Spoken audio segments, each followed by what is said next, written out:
All right.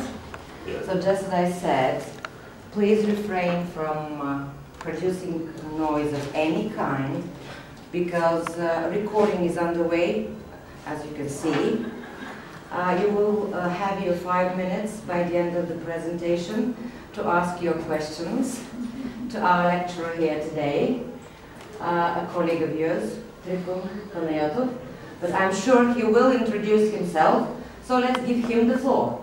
Okay, thank you. Right, hi everybody. As the teacher already mentioned, my name is Trifon Panayotov. I'm a third-year student in the University of Senzdorf. I'm currently studying tourist management. Okay, about today's presentation, I've chosen the beautiful town of Melnik, and I've named the presentation Melnik, the smallest town on earth, and you may well find out why is that so. Okay, I'd like to begin with the location of the town. It's a town in Blagoevgrad province, and it's situated in southwestern Bulgaria. Also, the area is referred as Pirin Macedonia. It lies in the southwestern slopes of the Pirin Mountains, and it's about 440 meters above sea level, and in some 20 kilometers away from the nearest town, Sandanski. It's also about 180 kilometers to the south from the capital of Bulgaria, Sofia, which is about up that way. The town, together with the neighbouring Rozhov Monastery, is declared a cultural and historic reserve, as 96 of its buildings are cultural monuments with a population of 385. Other sources would suggest that the population is even smaller, 230 permanent residents in the area of the Melnik town. Is the smallest town in Bulgaria, and it's retaining its city status today purely for historical reasons. Okay, obviously there is a lot more to see in Melnik as a town, as a place of really unique history, and the surrounding environment is quite breathtaking as well. It's down to individuality of the tourists to go out there and discover it.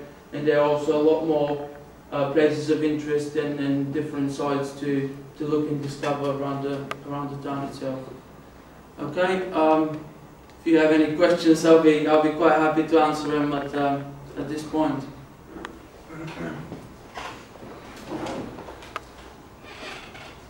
No? I didn't quite understand when exactly did the town erect at first. I mean, after the creations, as a Bulgarian settlement.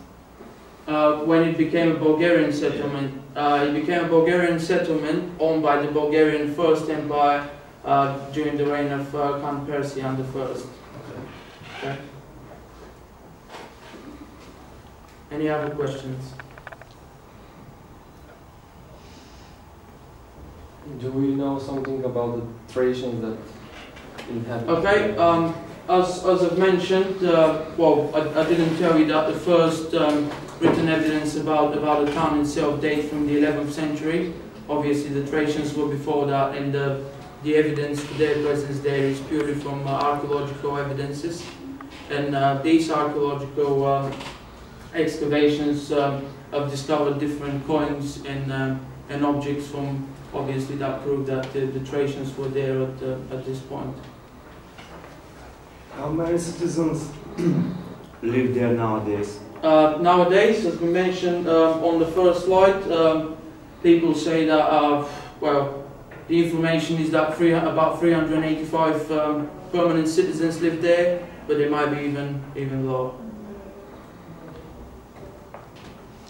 And what's the main livelihood of people there? Nowadays, the main livelihood is limited to wine production and tourism, really.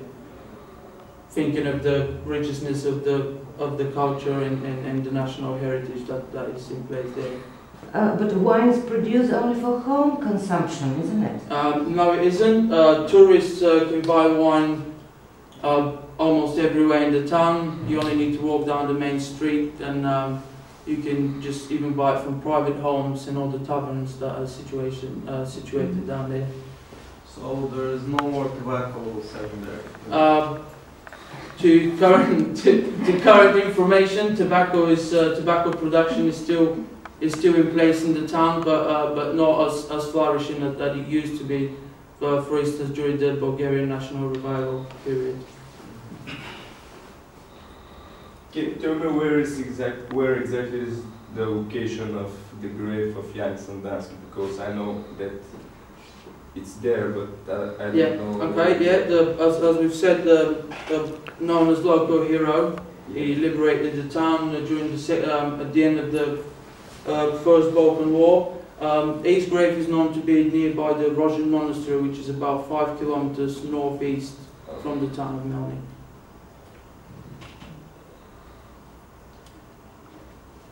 Okay. Okay, so that must be all then. Yeah. Very nice.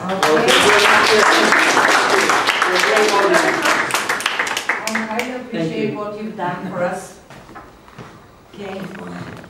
So we close shop for today, right? Yeah.